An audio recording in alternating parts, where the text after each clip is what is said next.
Thank you very much for coming. I also don't know really what to tell all of you, because you seem to know, most people in London seem to know more about what's happening in India than I do most of the time. And in fact, the links are so good. Everybody I know here has something or the other, a link with India. They do business with India, they're working with India, or they've got Indians working here with them, or them there. So there is a lot happening here. But what I have been noticing since the time I've come here, is that we're still talking, whenever we talk among ourselves, about the potential that we need to achieve. And after 70 years of working together, we shouldn't be talking about potential to be achieved, but we should talk about what we've already achieved. Which means that there is basically a gap between our aspirations and what we have achieved. And why have we done that? Because we've always held back. And to a large extent, we've held back because there are a lot of things which we can do which can take us to the next frontier, which we have not done. This High Commission to a large extent has been responsible because the High Commission has always acted as a political outpost and not as an economic outpost. And what we are doing right now, and one of the few things is this interaction we have, is we are reaching out, talking to people and seeing what we can do better together. And in this case, what I've seen over the last few years is a lot of delegations go to India. The London Chamber of Commerce, you do a delegation every year, if I remember well. And many delegations go to India. Similarly, delegations from India come here. But they come here on a trip, or they go to India on a trip. We don't do much of a study before they go there. We don't do much of a study as to what it is needed to be done there, and follow-ups to it. So what we are putting in place today is a complete comprehensive system in which we will do research on the various aspects of where we can do business better. And we will share the information with everybody. And then we will get feedback from you as to what can we do more than this. And this is a process we are doing with all the chambers of commerce, all the think tanks, everybody else that we are going to be in touch with. So this is a process where I need your help, because we will need to work together. And that was the reason originally this meeting was supposed to be just a meeting of the London Chamber of Commerce and us here. But we heard that the government of Andhra Pradesh wants to do a road show. So we decided to put both of them together so that we get a benefit out of coming here. I mean, the Kukri beer is excellent, but that should not be the only reason you come here. And it's a really, really tough beer. I mean, it's a strong beer if anybody of you have had it. But the point is, we need to really make things work. Because today, post-Brexit, there's a desire in everybody to look for new opportunities. Because everybody feels uncertain.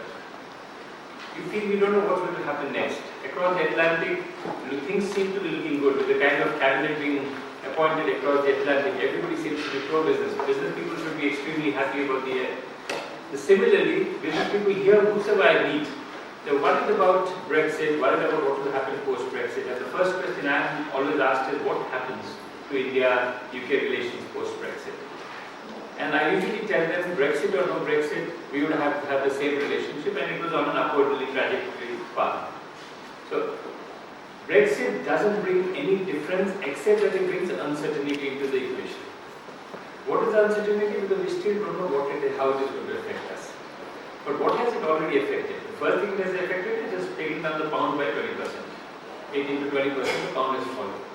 Which means there is a lot of interest in India in the real estate sector in London, in investing in London, in buying properties in London, and investing in new companies. You already have Liberty Steel, which is buying up steel industries in UK. They just opened their second plant in Wales. They're buying up in Scotland. And I was asking him in today's age where everybody looks at information age, why are you buying steel industry? I thought steel was passé today. Everywhere else steel is making a loss. But he's got a great act together where he's seeing that UK imports almost about 2 to 3 million tons of steel annually. And the production is about 1 million or so. So he's got a gap which he can fill in. And this is the kind of thing we need to look at. Where are the gaps? The other thing I keep on seeing is the food processing industry. We are a naturally agriculture country. We have the largest agriculture base probably in the world in terms of acreage. And you are a food processing country. You have some of the best food processing companies. Not only the large ones like Morrison, Patridges, Tesco, etc. But also the small ones, the really small niche technology ones. But I don't see much traction happening in the food processing industry. And food processing actually cuts across all sectors. Similarly, you I don't know if you want to hear about demonetization. I have spoken a lot about it. But demonetization, what does it do? It brings benefits in the fintech sector. Today, demonetization is pushing India into financial technology sector in a huge way. We are talking about 1 million Paytm accounts every day, which is something unheard of. We are moving an entire nation of 1.2 billion into digital economy, forcefully moving them. I mean, whether it's good or bad is only posterity will tell us. But we are making everybody move to the system. There is not enough POS machines manufactured in China or anywhere else in the world to cater to the Indian market. We don't have enough POS machines coming in. We have digital payments. Everybody has launched digital wallets, whether it's Airtel, whether it's Reliance Jio, anybody look at it. All the mobile companies have launched their digital banking payment system. India Post, the post office is in India, if you all know about this. Used to be, are still a very historically old, ancient organization which did not really keep up to it. But what we are doing, we are changing India Post completely. We are making India Post into payment banks. And what is the greatest advantage? India Post reaches across to every small village in India.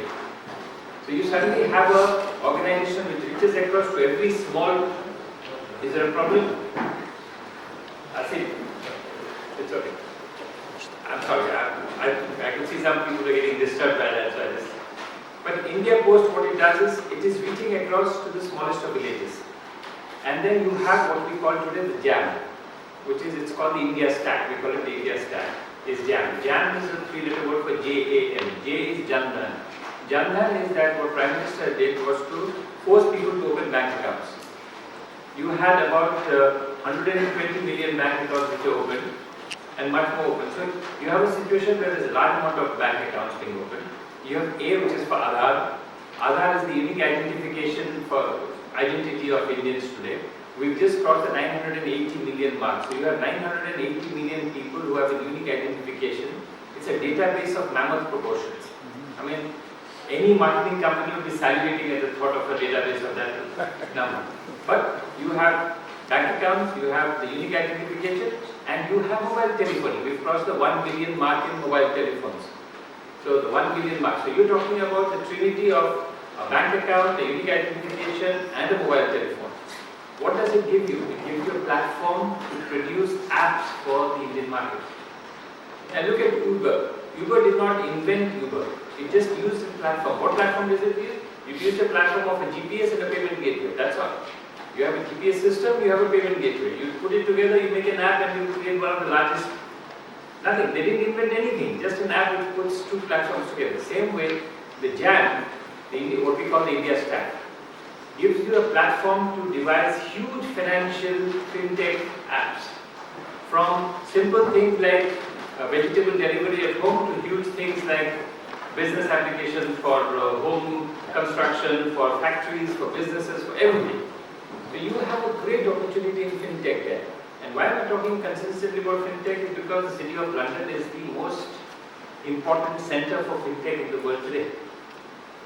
The city of London will continue to be, despite everything else. I mean, I tell many of my counterparts in the European countries whom I talk to that, whenever you negotiate with UK, be careful about one thing, that if you negotiate too hard, maybe you will destroy London as a financial capital, but they will never come to Frankfurt or Paris or Dublin. They will all move to New York. And which means for every European who wants to raise money, you'll have to go 3,300 miles that way and not about 200 miles across the Atlantic, which is a big difference. Because if you look at it, the city of London raised what, 4.3 trillion pounds last year for the European market, 1.3 trillion, not 4, 1.3 trillion, which is a huge amount of money. That's the capacity of the city of London to raise money. And we've been tapping into that. Of course, the masala bonds, you must have all heard of the masala bonds. The masala bonds have been a big success. It's going to take some time now. We're going to have a gap of a few months because suddenly we are flush with funds in India now. After demonetization, all the banks are full of money. And interest rates have fallen. So you have a situation where interest rates have fallen, banks are flush with money, so our masala bonds are going to be slightly delayed. Of course, they'll have to come here because masala bond gives you access to international finance without the risk. Because the investor takes the risk. So most Indian banks, and despite having a lot of money, would still want to raise finance. So you have in the pipeline NHAI NHAI, the NHAI is the National Highway Authorities of India, IRFC, which is the Railway Finance Corporation. We have many other companies which are interested. So you have about $1 billion in the pipeline to be raised in this country. So these are a lot of things which are happening today. And then education and legal services is the other two. I mean, financial services is not just fintech. There's a whole lot of financial services which are there. Legal services. This is one thing in which I have been trying very hard. I've been talking to the Law Society here. I've been talking to a lot of other legal firms. I'm more interested in legal firms to India because India will benefit more from it than you will. You will naturally benefit from it, the City of London, but India benefits a lot from legal services opening up. But very simple thing, arbitration, which is the way businesses work across the world. India, arbitration is either go to Singapore or come to London. We don't do arbitration in India. And this is something we need to take arbitration in India. It is still a very nascent legal system in India. Similarly, there are many other systems we need to take. And the other is academic services. What is the greatest thing that Britain has given to the world is the university system and the English language. Though you don't speak it as well as we do. But that's a different matter.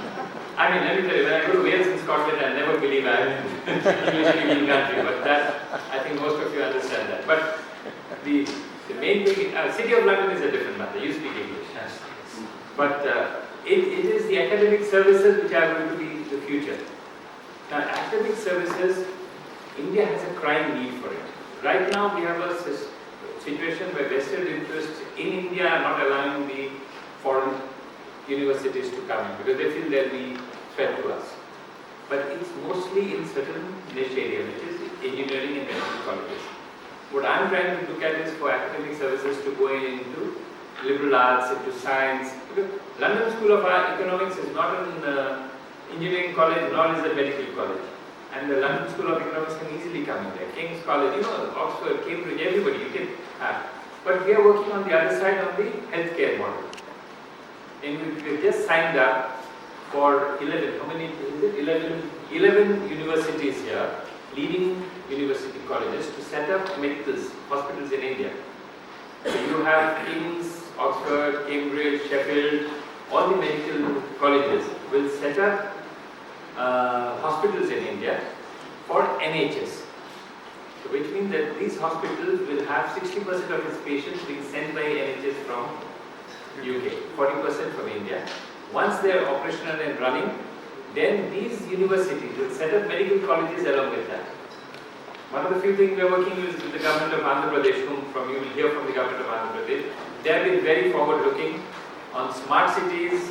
UK is tying up with Andhra Pradesh for Amravati. On the UK healthcare, they are setting up a hospital in Amravati. So there is a lot happening on these sectors.